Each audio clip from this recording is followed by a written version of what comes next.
कभी तुम्हें लगा है कुछ लोग या कुछ मोमेंट शुरू में कितने स्पेशल लगते हैं, जैसे सब कुछ परफेक्ट हो, हर बात हर फीलिंग एक मैजिक सा लगता है, तुम सोचने लगते हो बस मुझे यही चाहिए लाइफ में। लेकिन कुछ टाइम बाद वो फीलिंग धीरे धीरे कम होने लगती है। जिस इंसान से बात के बिना दिन नहीं गुजरता था, अब उससे मैसेज का भी फर्क नहीं पड़ता। जिस चीज़ के लिए तुम पागल थे, अब वो नॉर्मल लगती है। और सबसे ज़्यादा कंफ्यूजिंग बात, तुम्हें समझ ही नहीं आता कि ऐसा हुआ क्यों। फिर तुम सोचने लगते हो, क्या मैं सीरियस नहीं हो पाता, क्या इमोशनली अनस्टेबल हूँ। पर सच बताऊँ, ये तुम्हारी गलती नहीं है, तुम्हारा ब्रेन का पैटर्न है। देखो, हमारे ब्रेन में एक केमिकल होता है, एक हार्मोन होता है, डोपामिन। लोग कहते हैं ये हैप्पी हार्मोन है, पर असल में ये हैप्पीनेस से ज़्यादा एक्सपेक्टेशन से रिलेटेड होता है। ये तब रिलीज होता है जब तुम्हें किसी रिवॉर्ड की उम्मीद होती है, ना कि जब वो रिवॉर्ड मिलता है। जैसे तुम किसी के रिप्लाई का वेट कर रहे हो या कोई नया शो देखने वाले हो, तब डोपामिन हाई होता है। मतलब एक्साइटमेंट चेज में होती है, रिजल्ट में नहीं।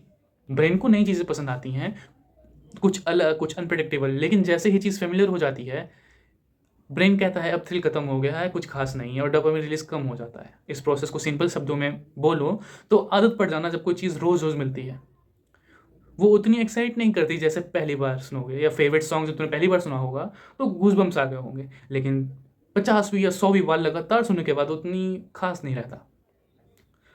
ये सेम चीज़ रिपीट होती है रिलेशनशिप में, जॉब्स में और कई बार हॉबीज़ में भी। और यही वजह है कि हमारी जनरेशन इंस्टेंट रिवॉर्ड के एडिक्शन में फंस गई है। हर नई रील, हर लाइक, हर मैसेज छोटी सी डोपामिन हिट देता है। अब पेशेंस, स्टेबिलिटी और पीस बोरिंग लगने लग जाती है, क्योंकि हमें थ्रिल को ही लव समझ लिया है। ये सिर्फ डोपामिन का गेम नहीं, ये अटैचमेंट पैटर्न का भी कनेक्शन है। बचपन में हमने सीखा था प्यार कैसा लगता है, सेफ, अनप्रिडिक्टेबल या पेनफुल। अगर तुम्हारा अटैचमेंट एंशियस है तो तुम्हें चेज और थ्रिल पसंद आता है।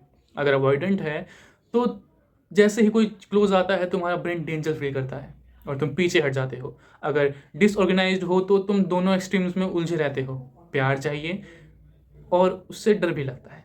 ये सब सबकॉन्शियस पैटर्न हैं, और डोपामिन इन सब के बीच में एक फ्यूल की तरह काम करता है। जब कोई नई चीज़ या नया इंसान आता है तो ये डोपामिन हाई होता है, क्योंकि सब कुछ फ्रेश और थोड़ा अनप्रेडिक्टेबल लगता है। पर जैसे ही सब सेफ और स्टेबल लगने लगता है, ब्रेन कहता है थ्रिल खत्म। इसीलिए हम सेफ लोगों से बोर हो जाते हैं और इमोशनली अनअवेलेबल लोगों के पीछे लगते हैं। ब्रेन ड्रामा को केमिस्ट्री समझता है, लेकिन असली बात क्या है, वो केमिस्ट्री नहीं होती, वो केओस का एडिक्शन होता है। तुम्हारे ब्रेन ने सीख लिया है कि प्यार तभी रियल लगता है जब वो अनसर्टेन हो, जब तुम वेट करते हो, ओवरथिंक करते हो, चेस करते हो, तब डोपामिन स्पाइक करता है। और जब कोई तुम्हें पीस देता है तो तुम्हें लगता है बोरिंग। पर असल में तुम्हारा ब्रेन पीस को पहचान नहीं पा रहा। तुम्हें लगता है एक्साइटमेंट चली गई, पर असल में तुम्हें सेफ्टी मिल रही होती है। बस प्रॉब्लम यह है कि तुम्हारे ब्रेन अभी तक पीस को बोर्डम समझता है। अब सवाल है, इसको कैसे ठीक करें। स्टेप 1, समझो जब तुम्हें लगे अब सब बोरिंग लग रहा है तो खुद से पूछो, क्या पहले भी ये न्यू चीज़ एक्साइटिंग थी और फिर नॉर्मल लग गई। अगर हाँ, तो ये तुम्हारा पैटर्न है, प्रॉब्लम नहीं।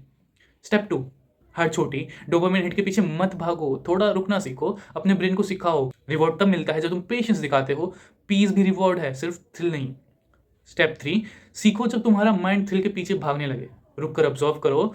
खुद से बोलो, मुझे थ्रिल नहीं चाहिए, कनेक्शन चाहिए। माइंड नोवेल्टी चाहेगा पर सोल स्टेबिलिटी चाहता है।